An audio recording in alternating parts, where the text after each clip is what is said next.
오늘 성경 말씀은 사도행전 13장 20절에서 23절입니다. 본문은 바울이 1차 전도 여행 중에 비시디아 안디옥 지방에 전도 여행 중 안식일을 맞아 회당에서 유대인들에게 하나님의 말씀을 강론했던 한 부분입니다. 비시디아 안디옥은 해발 1200m의 고원지대로서 갈라디아 지방의 대도시로 그 당시 로마인들이 많이 살고 있는 도시였습니다. 바울의 본문 설교는 초대교회의 3대 설교로서 즉 베드로의 오순절 설교와 스데반의 순교 설교와 함께 3대 설교로 꼽히고 있습니다. 바울의 설교는 구약의 역사와 연결하여 예수 그리스도의 십자가의 죽음과 부활과 구속의 은혜를 전하는 것으로 결론은 이신득이로 끝을 맺습니다. 이 설교의 내용을 보면 이스라엘이 하나님의 섭리를 따라 애굽 땅에서 430년 동안 종으로 나그네로 고생할 때에 모세를 통하여 큰 권능으로 하나님의 인도함을 받아서 해방이 되었습니다. 그리고 광야 40년간의 연단을 통하여 가나안 땅의 7 족속을 진멸하고 그 땅을 기업으로 얻어 선지자 사무엘 때까지 사사들을 통하여 통치되었습니다. 그 이후 이스라엘이 자기들도 다른 나라들처럼 왕을 세워 나라를 다스리게 해달라고 사무엘에게 간청함으로 하나님께서 베냐민 지파 사울을 초대 왕으로 세우셨습니다. 이때부터 명실공히 왕을 세우고 국가의 면모를 갖춰 성장하였고 다윗 때에 이르러 크게 번영하게 되었습니다. 그런데 하나님께서 사울을 왕의 자리에서 폐하시고 새로운 왕 다윗을 세우시면서 내 마음에 맞는 사람이라 내 뜻을 다 이루게 하리라 라고 말씀하셨습니다. 여기서 잠시 이스라엘의 초대왕 사울과 2대 왕 다윗을 비교해 보면 사울 왕도 이스라엘을 40년간 다스렸고 다윗도 40년간 나라를 다스렸습니다. 통치 기간도 같고 하나님께로부터 기름 부음 받은 것도 같습니다. 그런데 한 가지 다른 점이 있습니다.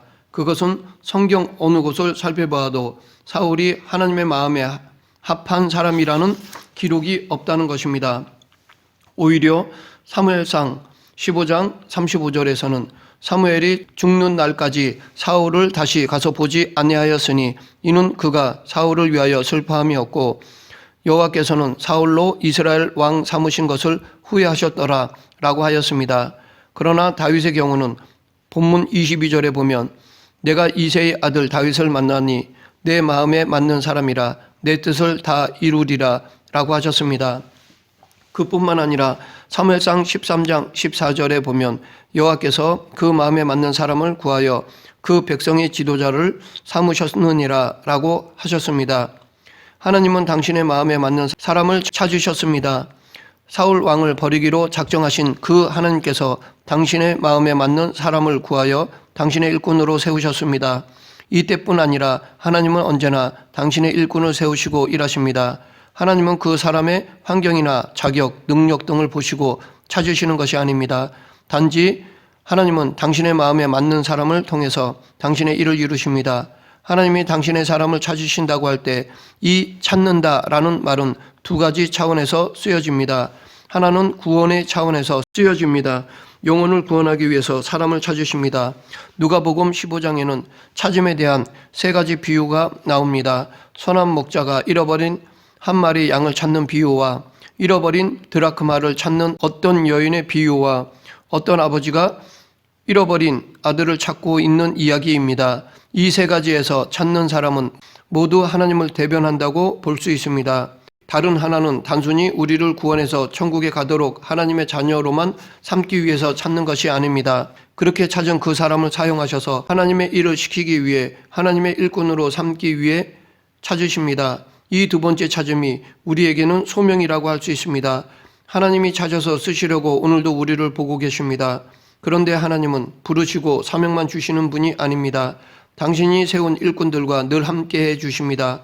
사무엘상 18장 28절에 보면 여호와께서 다윗과 함께 계심을 사울이 보고 알았다라고 말하고 있습니다. 애굽의 시위대장 보디발도 요셉과 함께 하신 하나님을 보았다고 하였습니다. 여호와께서 요셉과 함께 하심으로 그가 형통한 자가 되어 그 주인 애굽 사람의 집에 있으니 그 주인이 여호와께서 그와 함께 하심을 보며 또 여호와께서 그의 범사에 형통케 하심을 보았더라. 이 함께 하시는 하나님을 다윗은 시편 23편 4절에서 내가 사망의 음침한 골짜기로 다닐지라도 해를 두려워하지 않을 것은 주께서 나와 함께 하심이라 주의 지팡이와 막대기가 나를 안위하시나이다 라고 찬양하였습니다. 오늘 본문에 하나님은 다윗을 보고 당신 마음에 맞는 사람이라고 하셨습니다. 여기서 말하는 마음에 맞다라는 말은 마음에 들었다라는 뜻입니다. 다시 말해 하나님의 마음과 다윗의 마음이 합해도 부작용이 생기지 않고 뜻이 하나 될 수 있다는 것입니다. 우리는 이것을 이심 전심이라 말할 수 있는데 그렇다면 다윗은 어떠했기에 하나님의 마음에 그토록 드는 사람이 될 수 있었을까요? 첫째, 다윗은 그 마음이 순진하고 정직하였기에 하나님의 마음에 들었습니다. 사무엘상 16장을 보면 그 당시 선지자였던 사무엘이 특별한 임무를 띠고 베들레헴 이새의 집을 방문한 일이 있었습니다. 그것은 타락한 사울 왕을 대신할 왕을 이새의 8아들 가운데서 찾는 일이었습니다. 7 형제들이 모두 탈락하자 결국 다윗을 데리고 왔는데 그 모습이 너무나 순수했습니다. 이에 보내어 그를 데려오매 그의 빛이 붉고 눈이 빼어나고 얼굴이 아름답더라. 여호와께서 가라사대 이가 그니 일어나 기름을 부으라. 여기 빛이 붉다라는 말은 볼이 붉다라는 말인데 이것은 다윗의 앳된 모습을 말하는 것이며 눈이 빼어났다라는 말은 눈동자가 반짝반짝 살아있다는 말입니다. 이것은 다윗이 맑고 티가 없음을 나타내는 말이고 얼굴이 아름답다라는 말은 욕심을 모르고 거짓이 없는 순수한 모습이라는 뜻입니다. 다윗은 때가 묻지 않고 순진하고 정직한 소년이었습니다. 하나님께서 마리아를 사용하신 것도 순수한 처녀였기에 가능했고 그 남편 요셉도 악을 모르는 순진한 남자였기에 예수님의 보호자가 될 수 있었습니다. 더러워진 그릇은 하나님이 좋아하시지 않습니다. 인격에 금이 가고 신앙이 형식화되어 버리고 자신의 이익만 앞세우는 그런 사람은 하나님이 싫어하십니다. 세상 사람들도 순수하고 순진한 사람을 좋아합니다. 어린아이와 같이 마음과 정신이 깨끗하고 순수한 사람을 좋아합니다. 심지어 악한 사람도 순진한 사람을 좋아합니다. 이용하기 좋은 사람, 속여먹기 좋은 사람, 욕심을 모르는 사람을 좋아합니다. 그러나 남을 속이는 사람은 하나님이 심판하십니다. 인간에게는 외적인 세계와 내적인 세계가 있습니다. 외적인 세계는 눈으로 볼 수 있는 사람들의 겉모습입니다. 여기에는 그 사람의 능력이나 자격, 조건들도 포함됩니다. 내적인 세계는 육의 눈으로 볼 수 없는 사람들의 인격입니다. 여기에는 그 사람의 지, 정의가 포함됩니다. 이 중에 더 중요한 것은 그 사람의 내적인 세계입니다. 왜냐하면 내적인 세계가 건강해야 하고 아름다워야 참된 그리스도인으로 살 수 있기 때문입니다. 이렇게 순진한 사람일수록 정직한 사람일수록 자기 맡은 일에 충성을 다합니다.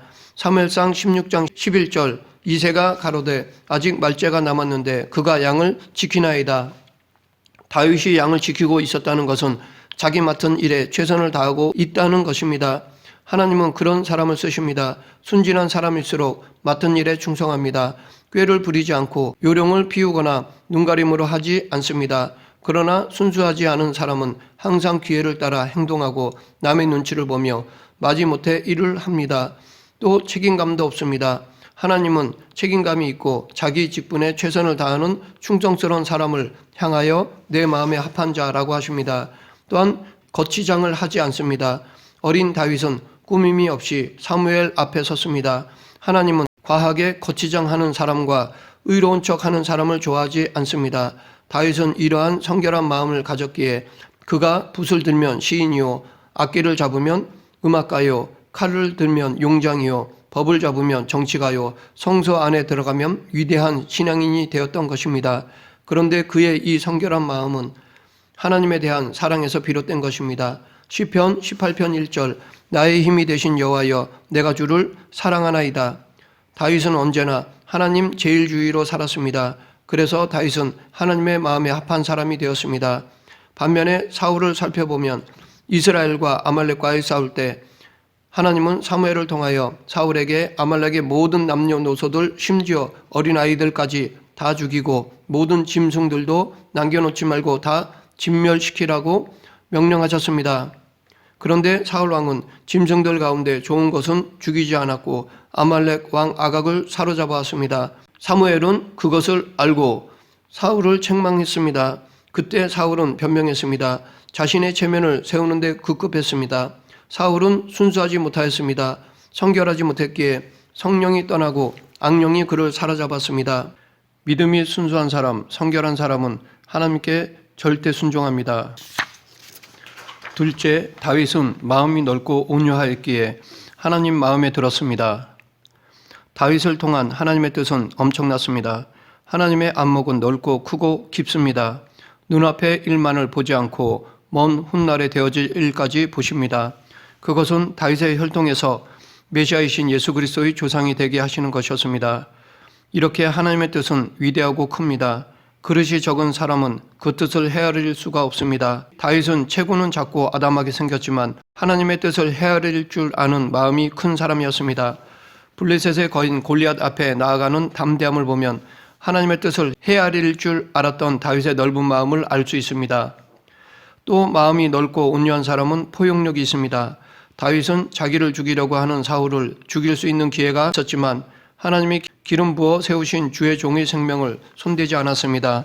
또한 그가 왕이 된 후 압살롬의 반란 때 자기를 저주하고 돌을 던지던 시므이도 해치지 않았습니다. 또한 이렇게 마음이 넓고 온유한 사람은 부지런합니다. 다윗은 부지런했습니다. 양을 칠 때도 양치는 일에 부지런했고 사울 왕의 신하로 있을 때도 제일 앞서가는 신하였고 군인이 되었을 때도 가장 용맹했던 용사였습니다. 그리고 그가 왕이 되었을 때에는 역대의 그 어느 통치자보다 나라가 튼튼했고 백성들이 안전하게 살았습니다. 그 가운데서도 틈틈이 하나님의 성전을 짓기 위해 많은 재물을 모으기도 하였습니다. 또한 마음이 넓고 온유한 사람은 조급하게 굴지 않습니다. 조금만 좋아도 우쓱거리고 자만에 빠지고 조그만 일이 잘 안 되면 낙심하고 불평하는 그런 사람이 아니었습니다. 다윗이 사울을 피해 블레셋 아기스 왕에게 피했을 때 블레셋과 이스라엘의 전쟁이 발생하였는데 이때 다윗이 아기스를 도와 전쟁터에 나가려 했다가 블레셋 사람의 방백들이 반대하여 다시 시글락에 돌아왔습니다. 이때 아말렉 사람들이 재산과 가족들을 다 잡아갔습니다. 그러자 부하들이 다윗을 죽이려 할 때 다윗은 다급하였으나 그의 하나님 여호와를 힘입어 용기를 얻었습니다. 조급하게 행동하지 않았습니다. 셋째, 다윗은 하나님에 대한 믿음이 있었기에 하나님의 마음에 들었습니다. 다윗과 사울을 한번 비교해 보면 사울 왕은 사람들이 선택한 사람이었습니다. 모세에서 사무엘 선지자 시대까지 하나님의 정치 시대라고 말합니다. 그것은 하나님이 절대 주권을 가지고 이스라엘을 다스렸기 때문입니다. 그리고 모세나 여호수아나 사사들이나 사무엘 선지자 같은 민족 지도자들은 하나님께서 일방적으로 선택하여 지도권을 맡긴 사람들이었습니다. 그렇기 때문에 그들은 모두가 하나님이 세운 하나님의 심부름꾼들이었던 것입니다. 그런데 거기에 불만을 품고 있었던 이스라엘 백성들은 우리에게도 하나님 말고 우리를 통치할 왕이 필요하다고 요구하자 하나님이 주신 왕입니다. 즉 이전의 지도자와는 다르게 사람들의 요구에 세워진 왕인 것입니다. 그런 사울이 왕이 되자 교만해지기 시작하였습니다. 사실 왕의 자리는 모든 백성이 떠받들어주는 자리입니다. 사울 왕은 어느 날 갑자기 높은 자리에 앉고 보니 평소 입고 있던 옷차림이 왕복으로 바뀌었고 머리에는 왕관을 쓰고 잠자는 집이 바뀌었고 먹는 음식이 달라졌습니다. 이러한 것들이 교만의 이유가 된 것입니다. 또한 사울은 정직한 지도자가 아니었습니다. 인기응변이 강했고 거짓말을 잘했습니다. 또한 사울은 욕심이 많은 사람이었습니다. 물질에 대한 욕심이 강한 사람이었습니다. 그러하기에 전쟁에서 얻은 전리품 가운데 제일 좋은 것은 빼돌려 부정축제를 하였던 것입니다. 욕심이란 자기 분수에 넘치는 것을 요구하거나 소유하려는 것을 말합니다. 그런데 야고보서 1장 15절에는 욕심이 잉태한 즉 죄를 낳고 죄가 장성한 즉 사망을 낳느니라 라고 말하고 있습니다. 이렇게 사울 왕은 지나친 욕심 때문에 하나님의 마음에 들지 않는 일만 골라 하다가 하나님의 버림을 받고 마침내 그의 왕조의 막을 내리게 되었습니다. 반면에 다윗은 하나님이 직접 그를 왕으로 선택하셨습니다.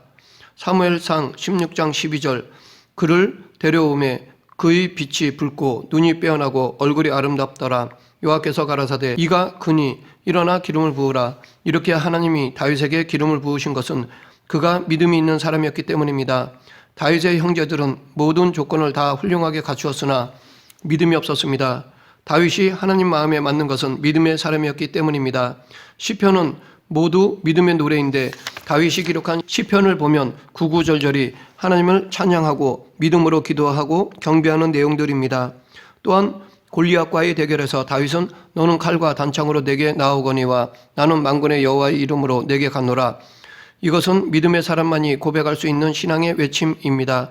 물론 다윗도 사람이기에 실수하고 죄를 지었습니다. 하지만 그렇게 죄를 지었을 때에는 즉각 회개할 줄 아는 사람이었습니다. 시편 6편과 51편에 보면 그는 밤마다 침상을 적시고 내 죄가 머리털보다 더 많다라고 하였습니다. 다윗은 자기 마음속의 부패성을 깨닫고 통회하였던 것입니다. 무엇보다도 다윗은 하나님의 은혜에 감사할 줄 아는 사람이었습니다. 시편에서 다윗은 항상 하나님께 감사하였습니다.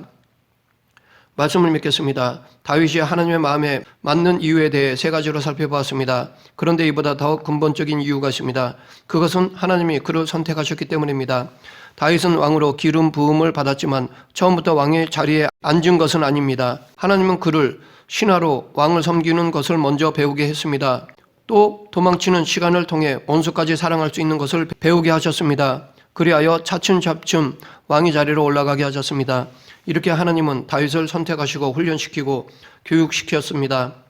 하나님께 선택받은 우리도 훈련되어져 더욱 하나님의 마음에 합한 자가 되는 그리스도인이 되기를 간절히 축원합니다. 기도하겠습니다. 생사와 화복을 주관하시는 하나님 아버지, 이 시대에 하나님을 기쁘게 하고 하나님이 즐겨 사용되는 그리스도인이 되기를 원합니다. 저희를 사용하여 주시고 저희들도 늘 하나님의 뜻을 헤아리는 마음으로 살아가게 하여 주시옵소서. 예수님 이름으로 기도드립니다. 아멘.